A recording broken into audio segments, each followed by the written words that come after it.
Hey, nice Toyota you got there. Oh, the shifter. Oh, it's looser than your sister. That's all right. We can fix that. First things first, you're gonna need your parts.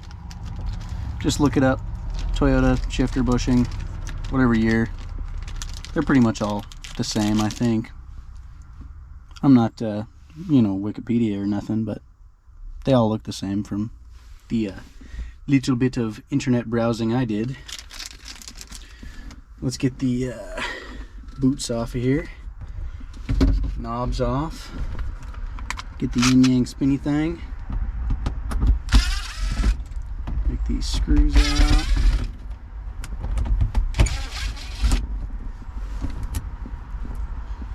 Just chuck those wherever you feel like. You don't need them.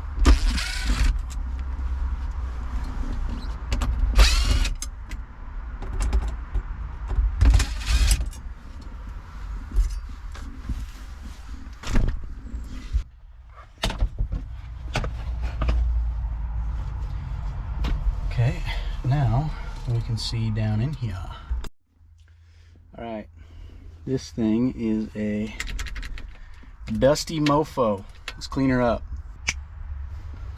Okay, now what you're going to want to do, push this collar down, twist it lefty-loosey, and just wiggle her out of there. Oh yeah, I got some oil up there. Nice.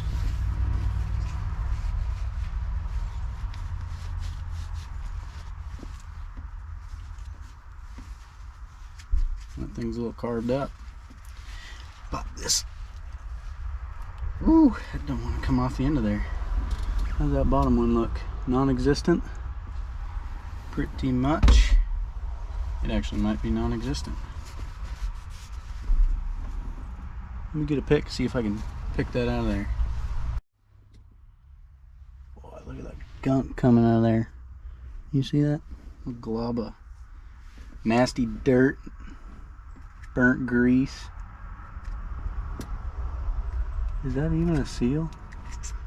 Yeah, I guess it was. That's what she's supposed to look like, next to what she looks like now. Hopefully you can see that. I'm gonna put some lube on here, stick her in the hole. Actually, I'm gonna clean up that hole a little bit more. Stick some lube on here, put her in the hole. Alrighty boys, you put the seal in the hole, green goes up, the conical part goes up to receive the ball. Lube your balls. Wiggle her back in here. And line up these channels with the two little doohickeys sticking out of the sides. And get your collar back in place. And spin. Push and spin. See if I can get this to go. There we are. Wash your hands. Oh wow, that's tight. TIT tight. I might have to bend this shifter going back. But that's alright. I got a frickin' sweet cup holder. And that's that. Wiggle her around. Make sure you lube it up real well. Bob's your uncle. Thanks for watching.